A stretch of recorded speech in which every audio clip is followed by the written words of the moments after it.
Olá pessoal, hoje aqui nessa segunda-feira, depois da Páscoa, aqui no Túnel do Tempo, esse conhecido Túnel do Tempo, que já testemunhou muitos lances históricos na política brasileira. Hoje eu venho conversar com vocês sobre uma entrevista que eu concedi à UOL da Folha de São Paulo. Uma entrevista longa por telefone. Aqueles que leram a entrevista entenderam bem. Os que leram apenas a manchete se confundiram. É evidente que o jornalista busca sempre uma manchete que possa ser uma atração para a leitura. A manchete mais polêmica é aquela que desperta o interesse maior. Então a manchete é sempre provocativa e nem sempre é explicativa. Então, obviamente, quando essa manchete fala na possibilidade do presidente ter que driblar a legislação para escapar do impeachment, há uma explicação para isso. Não se trata de um desejo, ao contrário. Nós estamos, desde o início do atual governo, manifestando a nossa boa vontade, o nosso desejo de que as coisas deem certo, a nossa disposição de contribuir para que a construção do novo país ocorra realmente, ou a reconstrução do país, especialmente porque eu venho defendendo já há bom tempo a refundação da República. Então é óbvio que eu estou filiado nessa trincheira dos que querem mudança para valer, e não apenas no discurso, dos que advogam a boa política, e não a velha ou nova política. Isso não importa se é velha, se é nova, importa ser boa. Nós queremos a boa política para contribuir, para que o país possa realmente se desenvolver. Então, quando eu abordei essa questão da possibilidade de impeachment, ou fiz com base em fatos concretos, no governo Temer já houve essa possibilidade. A chamada regra de ouro foi driblada quando o presidente Temer lançou mão de recursos do Fundo Nacional de Telecomunicações, obtendo preliminarmente uma autorização do Tribunal de Contas da União, exatamente para tapar buracos das finanças públicas e evitar a interposição de um processo de impeachment sustentado exatamente pelo desrespeito à chamada regra de ouro. Na entrevista, inclusive, se explica o que é a regra de ouro. O governo não pode tomar empréstimos para pagar despesas correntes, despesas de custeio, de manutenção, etc. E nós abordamos exatamente esta questão. A necessidade que tem o governo, e é premente, é insubstituível, de adotar medidas rigorosas para o ajuste das contas públicas, para o reequilíbrio das finanças do Estado brasileiro. Eu preguei já há bom tempo, venho pregando, na campanha eleitoral, dizia isso como prioridade, que já no início do governo decretaria a instituição de um limitador emergencial de despesas da ordem de 10% linearmente. Nós economizaríamos 10% em todas as áreas do governo para liquidar o déficit que chega neste ano a 139 bilhões de reais. A exemplo do que fez Angela Merkel na Alemanha. Ela adotou o limitador emergencial de despesas ainda mais expressivo, da ordem de 3% do produto interno bruto do país. Nós adotaríamos um limitador da ordem de 10% das nossas despesas, das despesas constantes da administração federal. E no segundo ano, aí viria o ajuste estrutural. Nós partiríamos do orçamento base zero com a avaliação dos desperdícios, né, existentes. O desperdício em cada área seria eliminado e certamente, eu que fui governador sei disso, nós temos sempre mais do que 10% de desperdício em qualquer área do governo. Se nós liquidássemos esse desperdício, nós estaríamos então dando já a virada do déficit para o superávit. E o país viveria um novo momento de desenvolvimento, com mais energia e com o poder público recuperando a sua capacidade de investir em setores essenciais como saúde, educação, segurança pública, geração de empregos. Esse foi o objetivo da entrevista. Eu repito, foi uma entrevista por telefone, uma entrevista longa e que teve uma edição do jornalista. Natural que isso ocorra. Na explicitação desta tese, por exemplo, você leva um certo tempo e o jornalista enxuga, faz a edição e muitas vezes aí há um comprometimento do conteúdo. Essa é a razão da preocupação de alguns. Eu não estou apostando em impeachment, eu não estou desejando o impeachment, eu não estou contribuindo para que ele ocorra, ao contrário. Eu estou tentando alertar, porque eu não posso ser avestruz. Eu não estou aqui no Senado para adotar o comportamento do avestruz, que enfia a cabeça debaixo da terra, da areia, para não ver o perigo que ronda. Não, eu estou aqui para alertar. Não estou aqui também para passar a mão na cabeça de quem quer que seja. Não é para isso que eu fui eleito. Eu fui eleito para a sinceridade, para a busca da verdade, para, sobretudo, a responsabilidade pública, o respeito aos representados. Nós não podemos facilitar. Se o governo não adotar agora essas providências em regime de urgência, poderá ser tarde depois. Aí virá um colapso. Desespero, sim. E, obviamente, essa discussão. Se a regra de ouro for desrespeitada, é possível que alguém da oposição apresente um pedido de impeachment.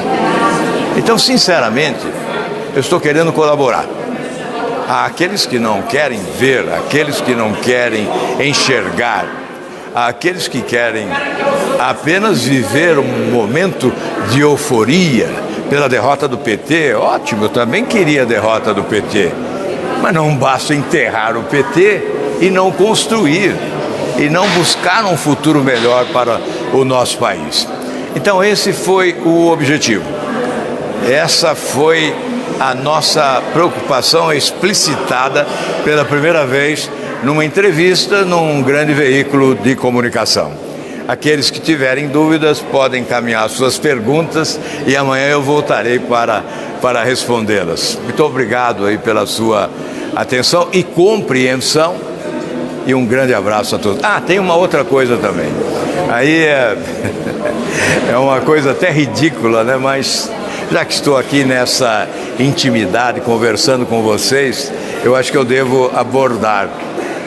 Houve um movimento, principalmente no WhatsApp, não sei se chegou a Twitter, a Facebook, de disputa de liderança entre caminhoneiros. Então, o governo estava ouvindo apenas alguns líderes, não estava ouvindo os outros. Então, houve um conflito entre eles e eu acabei sendo, por alguns, envolvido, por ter uma relação mais próxima com alguns caminhoneiros que mais me procuram, que mais se comunicam comigo, que encaminham as suas preocupações. E, obviamente, eu os procuro representar, alertando o governo, transmitindo ao governo que deveria conversar com os vários grupos. Se são 2, converse com 2. Se são 3, converse com 3. O governo é eleito para conversar também, para se entender, para buscar solução para os problemas. E por que me envolvi nisso? Porque manifestei a minha posição. Alguns passaram a dizer aí na internet, né, que eu sou dono de uma transportadora. Veja bem, eu gostaria de ser. Eu até gostaria de ser, mas não sou. Obviamente, se eu estou defendendo postulações de caminhoneiros, o faço para evitar um impasse que venha a nos levar a uma nova paralisação nas estradas, com prejuízos enormes para o país e para a população, sobretudo. Então, esse é o objetivo de colaborar. Não vamos dar bola para essas intrigas, para essas maledicências, para essas especulações ridículas. Aliás, se fosse dono de uma transportadora, teria alguma imoralidade nisso? Mas não sou, viu? Fiquem tranquilos, não vou concorrer com vocês aí das transportadoras ou dos transportadores autônomos. Olha, gente, hoje está havendo aqui, nesse momento, creio, ou daqui a pouco, lá no Ministério dos Transportes, uma reunião, nova reunião, do Ministro dos Transportes com lideranças de caminhoneiros. Aquelas que já foram ouvidas, mas também aquelas que não foram ouvidas. Me parece que são cerca de 20 lideranças que vieram de todo o país e que pertencem à CNTA, a Confederação Nacional dos Transportadores Autônomos. Essa confederação não foi ouvida ainda, então me parece que será ouvida hoje até às 19 horas. E eu estou aqui torcendo para que se chegue a um consenso, a um entendimento. Eu fiz um pronunciamento agora há pouco aqui da tribuna do Senado, exatamente sobre esse tema. Eu espero que se chegue ao entendimento para evitar esta paralisação. Muito obrigado a todos vocês, um grande abraço e uma ótima semana. Senhor presidente, senhores senadores, senador Cajuru, senador Teomário, senador Lazier, senador Isalci. Nessa segunda-feira teremos em Brasília mais uma rodada de negociações entre o governo e representantes de caminhoneiros. É um esforço com o objetivo de evitar uma nova paralisação que seria mais um desastre para a economia do país e, sem dúvida nenhuma, um enorme sacrifício para os caminhoneiros, especialmente, mas para todo o povo brasileiro que sofreria as consequências desta nova paralisação. Eu creio que eu não precisaria anunciar aqui que não sou favorável à paralisação, em que pese o fato de equívocos em relação à postura, a comportamento, no momento em que o país continua a viver a esquizofrenia política, não é? É bom deixar claro, evidente, que nós não advogamos a paralisação. O que nós desejamos, e quando abordamos esta questão nas redes sociais nos últimos dias, o fizemos com o objetivo de contribuir, quem sabe estimulando o governo a conversar mais, não apenas com um grupo de denominados líderes de caminhoneiros, mas com todos os representantes da categoria. O que se viu foi a busca de entendimento com alguns líderes, que a juízo de outros líderes não representam a categoria por inteiro. E hoje estes outros líderes foram convocados para uma nova reunião em Brasília, no Ministério dos Transportes. Para ficar mais claro, na verdade o governo estava ouvindo a Confederação Nacional, denominada Confederação Nacional dos Trabalhadores em Transportes e Logística, a CNTTL, e não estava ouvindo a CNTA. Hoje a CNTA vem a Brasília com outras lideranças e nós esperamos que a solução seja um entendimento consensual entre o governo e as lideranças de caminhoneiros de todo o país para evitar esta paralisação nova que traria consequências imprevisíveis, os prejuízos incalculáveis. Mas é bom abordar que a questão crucial diz respeito a preços de combustíveis. E nós buscamos a tabela de preços em outros países, especialmente países produtores do petróleo. E verificamos que todos os países membros da Organização dos Países Exportadores de Petróleo, a OPEP, praticam preços inferiores aos praticados no Brasil. A Indonésia, que suspendeu a sua adesão à OPEP em janeiro de 2009, continua praticando preços inferiores aos praticados no Brasil. Eu faço a leitura de alguns países apenas como exemplo. A Rússia, a gasolina, o litro, dólar, 0,67, diesel, 0,69, Arábia Saudita, 0,56,013, Iraque, 0,63,063, o Irã, 0,29,007, Emirados Árabes, 0,57,068 e o Brasil, 1,12 gasolina e 0,91 o diesel. Se nós formos além, Angola, o diesel é 0,43, a Nigéria é 0,63, a Argélia é 0,19, a Líbia é 0,11, Catar é 0,54, Equador 0,27. Enfim, é uma diferença enorme entre os preços praticados em outros países e os preços praticados no nosso país.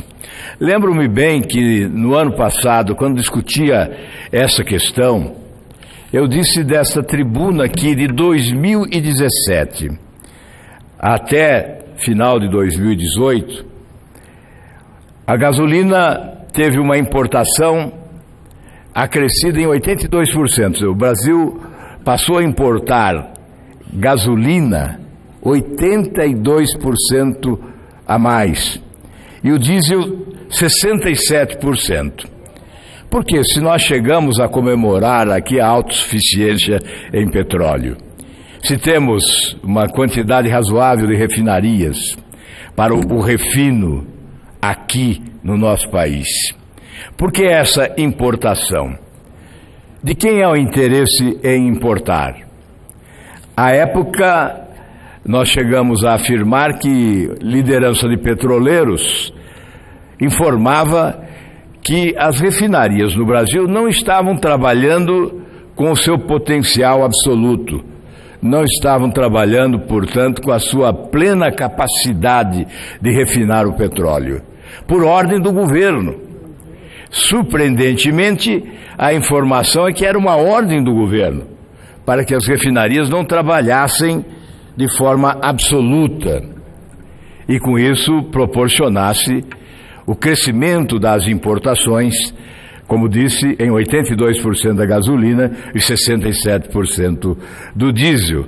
Surgiram inúmeras, eu não me lembro agora de memória, o número de empresas importadoras que surgiram à época, exatamente para atender a essa demanda de importação crescente. E aí é evidente que o preço passou a ser o preço internacional, sujeito às flutuações do dólar. Praticando, portanto, o Brasil uma política diferente em relação aos outros países integrantes da OPEP. Mas não só os países membros da OPEP prestigiam seus habitantes com preços de combustíveis abaixo da média mundial. São os casos, por exemplo, dos Estados Unidos, da Rússia, do Cazaquistão, da Nigéria, eu citei inclusive os valores de alguns desses países, e outros países que não estão na tabela, como a Malásia, o Sudão, a Azerbaijão e o Uzbequistão. São países que praticam preços inferiores para os seus cidadãos. Países que não possuem, inclusive, reservas de petróleo e efetivamente não possui muitas alternativas, salvo subsidiando preços ou reduzindo carga tributária do produto para oferecer combustíveis com preços baixos aos seus cidadãos. Aí a questão da carga tributária é um capítulo fundamental.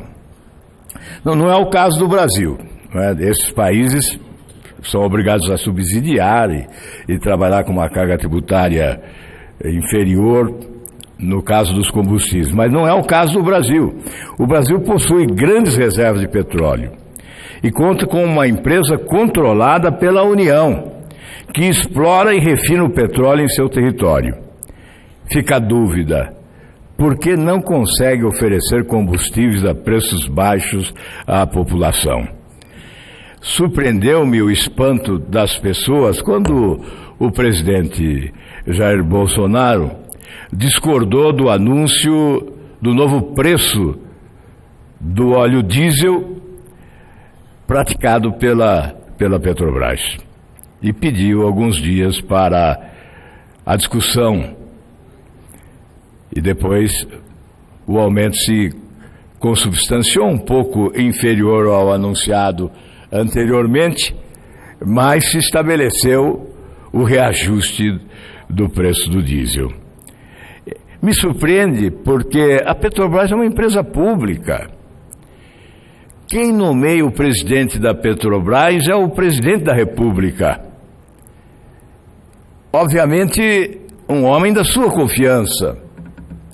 Não há razão para essa surpresa, o presidente da República interferindo, como os brasileiros elegeram o presidente da República para que ele administre o seu patrimônio. A Petrobras é um patrimônio do povo brasileiro. Já não inteiramente, ela foi parcialmente privatizada, mas ainda é uma empresa pública, administrada pelo poder público. Nós sabemos que os combustíveis no Brasil suportam uma carga de tributos exorbitante. Os governos federal, estaduais e distrital descobriram cedo que tributar produtos de consumo de massa, como combustíveis, água, energia e serviços telefônicos, proporcionaria arrecadar muito dinheiro. E fizeram isso. Quando se fala em reforma tributária, uma questão fundamental é tributar menos no consumo e tributar mais na renda. Tributando menos no consumo, nós vamos distribuir renda, porque, evidentemente, o sistema será progressivo e aqueles que ganham mais pagarão mais, os que ganham menos pagarão menos e, obviamente, ao tributarmos menos no consumo, vamos possibilitar a prática de preços ao consumidor inferiores aos preços praticados atualmente, especialmente no que diz respeito ao combustível. Sabemos pouco sobre a planilha de custo de produção de combustível da Petrobras. Seria interessante, inclusive, que a Petrobras nos oferecesse essa planilha para o debate ter mais consistente, inteligência. Qual a margem de renda da Petrobras, considerando seu custo de produção? Daria para a empresa reduzir sua margem de lucro sem ter prejuízo para proporcionar preços mais baixos aos brasileiros? Qual a margem de lucro das distribuidoras? Falta concorrência nesse mercado? Uma reforma tributária, aglutinando tributos como PIS, PASEP, COFINS e ICMS, eliminando a CID para criar um imposto único sobre valor agregado, reduziria a carga tributária sobre combustíveis. E certamente significaria uma redução fundamental de preços a serem praticados no nosso país. As respostas a essas indagações são fundamentais para a reconstrução de uma política de preços para os combustíveis no Brasil. que seja inteligente e ajude a reduzir o custo Brasil. Inclusive, as respostas às perguntas formuladas, o exercício de construção de uma nova política de preços para os combustíveis no Brasil são fundamentais para o Estado tomar a decisão a respeito de manter ou não uma empresa pública como a Petrobras, que eu particularmente considero fundamental. Para praticar uma política de preços de combustível baseada no preço internacional do barril de petróleo e na flutuação do dólar, não precisaria ter uma empresa estatal. Isto é elementar. Se é empresa estatal, tem que priorizar os interesses da população brasileira. Nas últimas décadas, o governo federal e o Congresso Nacional atuaram muito em benefício das grandes empresas internacionais de petróleo. Seria interessante os próximos governos trabalharem um pouco mais em benefício dos brasileiros e do Brasil. Temos a informação não oficial de que o custo da extração de petróleo para a Petrobras, já com os tributos, fica abaixo de $30 o barril. A cotação internacional do barril oscila entre $60 e $70. A Petrobras possui refinarias e, portanto, conseguiria vender combustível com preço menor para os brasileiros e ainda ter lucro. É evidente que os acionistas ganharão um pouco menos, mas não terão prejuízo. Deixarão de ganhar muito, exageradamente. Por outro lado, quem compra ações de uma empresa que tem o controle acionário do poder público sabe que ela tem diferença daquelas que são totalmente privadas. A população brasileira não está se beneficiando adequadamente desse recurso natural formidável que é o petróleo. A Petrobras pode praticar preço menor de combustível no Brasil e exportar segundo o preço internacional. É evidente que críticos, insuflados pelos grandes acionistas da Petrobras, fazem barulho e atuam nas sombras para inviabilizar a adoção de uma política de preço assim formulada. Além da pressão dos acionistas, as empresas internacionais do petróleo perderiam um mercado anual bilionário, pois não teriam a margem de lucro espetacular que hoje conseguem ter no Brasil e muito dificilmente conseguiriam concorrer com a Petrobras, o que significaria perder um mercado como o brasileiro. Atualmente, 36% do capital social da Petrobras está em mãos de estrangeiros, instituições financeiras, fundos de investimentos e pessoas físicas. Esse percentual está dividido da seguinte forma: 17% que uma sigla americana, 19,4% investidores estrangeiros disciplinados na resolução do Conselho Monetário Nacional, a isenção, o artigo 10 da Lei 9.249, que alterou a legislação do imposto de renda das pessoas jurídicas, estabeleceu que os lucros ou dividendos pagos ou creditados pelas pessoas jurídicas tributadas com base no lucro real, presumido ou arbitrado, não ficarão sujeitos à incidência do imposto de renda na fonte, nem integrarão a base de cálculo do imposto de renda do beneficiário, pessoa física ou jurídica, domiciliado no país ou no exterior. A isenção vigora desde 96. Antes, a distribuição de lucros e dividendos era tributada com alíquota de 15%. E, de acordo com dados do Banco Central, somente a remessa de lucros e dividendos ao exterior somou, nos últimos 12 anos, 245 bilhões 184 milhões de dólares. Com o dólar a 4,14, nós chegamos à soma de 1 trilhão e 15 bilhões de reais. Portanto, esta é a questão. A Petrobras é uma empresa fantástica. Por essa razão, muitos querem privatizá-la, obviamente. Veja a remessa de lucros para o exterior como decorrência das potencialidades econômicas que oferece uma empresa como a Petrobras.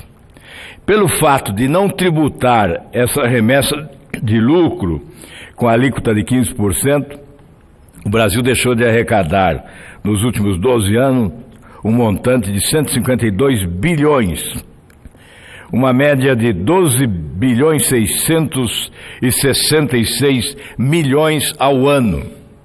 Isso significa que grande parte do lucro da Petrobras, quase 40%, é remetido ao exterior sem qualquer tributação. Veja, essa empresa que obteve, ao longo do tempo, lucratividade excepcional, remete para o exterior 40% do seu lucro total, sem tributação. E nós pagamos caro a gasolina, pagamos caro o óleo diesel. Esta é a discussão real que se exige. Discutir se cabe ao presidente da República interferir na Petrobras ou não é uma bobagem. O que é importante é defender os interesses nacionais, os interesses do povo brasileiro. E por essa razão, nós entendemos sim que é preciso rever a política de preços da Petrobras.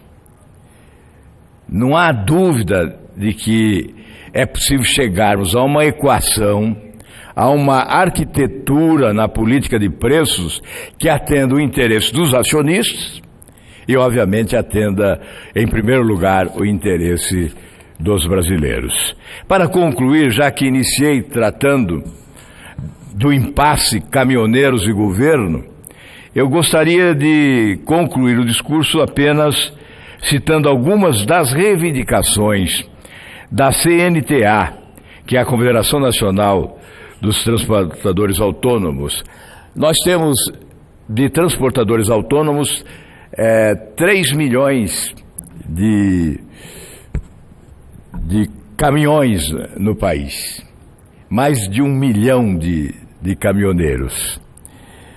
E temos das transportadoras, que são as empresas transportadoras, nós temos mais 1 milhão de caminhões no país. Uma política de crédito fácil, adotada pelos governos anteriores por intermédio do BNDES, facilitou a aquisição de caminhões. Então hoje a concorrência nas estradas é extraordinária. E, obviamente, isso também acrescenta certamente tensão, preocupação. A Confederação Nacional dos Transportadores Autônomos, a CNTA, defende a suspensão da multa pelo peso entre eixo, a aplicação de multa somente por excesso de peso bruto total do veículo, mecanismo de atualização do valor das estadias, cumprimento imediato da lei do vale-pedágio, com fiscalização ostensiva direta nos embarcadores, incluindo ainda as informações do vale-pedágio. Alteração da lei 12.619, mantendo o tempo de descanso em 11 horas, 8 horas ininterruptas e 3 fracionadas, conforme a necessidade e conveniência dos caminhoneiros. O fim da obrigatoriedade do descanso semanal para os autônomos. A criação oficial de uma Câmara Nacional de Transporte Rodoviário de Carga, no âmbito da ANTT, composta por entidades confederativas e setores do governo, respectivamente interessados. A entidade luta ainda contra a proposta de mudança da lei do pagamento eletrônico de frete, que quer permitir pagamento do frete em espécie, o que impossibilitaria o controle real do que efetivamente foi pago ao caminhoneiro e abriria caminho para o retorno da carta frete. há um projeto que está no Senado Federal que diz respeito ao marco regulatório do transporte. Está com o senador de Goiás, o Luiz Carlos do Carmo, como relator. Eu creio que essa é uma peça fundamental para a reorganização do setor e o estabelecimento de uma relação mais adequada entre o poder público e esses trabalhadores que percorrem estradas esburacadas, sem segurança, com acidentes que poderiam ser evitados, com localidades para o repouso que não existem, ou que são superpovoadas e não oferecem espaço para todos. São vítimas da violência nas estradas, praticadas pela ausência de segurança. Enfim, nós poderíamos enumerar aqui, nesse calvário vivido pelos caminhoneiros nas estradas do Brasil, transportando o nosso progresso, nós poderíamos enumerar aqui certamente uma longa lista de problemas, de dificuldades que eles enfrentam. Por isso, nós esperamos que nesse encontro de hoje possa ocorrer o entendimento.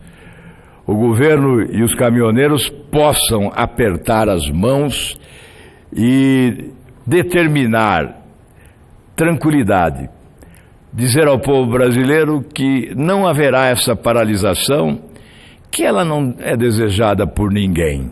Seria o último recurso. Seria, sem dúvida nenhuma, o recurso do desespero. Porque ninguém há de imaginar ser do desejo de qualquer companheiro, de qualquer caminhoneiro, parar o seu caminhão à margem da rodovia, interromper o trânsito, sem produzir, sem trabalhar, sem ganhar o sustento da sua família. Portanto, este é o nosso desejo, senhor presidente, que a partir desse entendimento, que o governo, conversando com todos, com todas as correntes, com todas as lideranças do movimento, certamente ele terá maior facilidade de entendimento. E é o que nós desejamos. Muito obrigado, senhor presidente.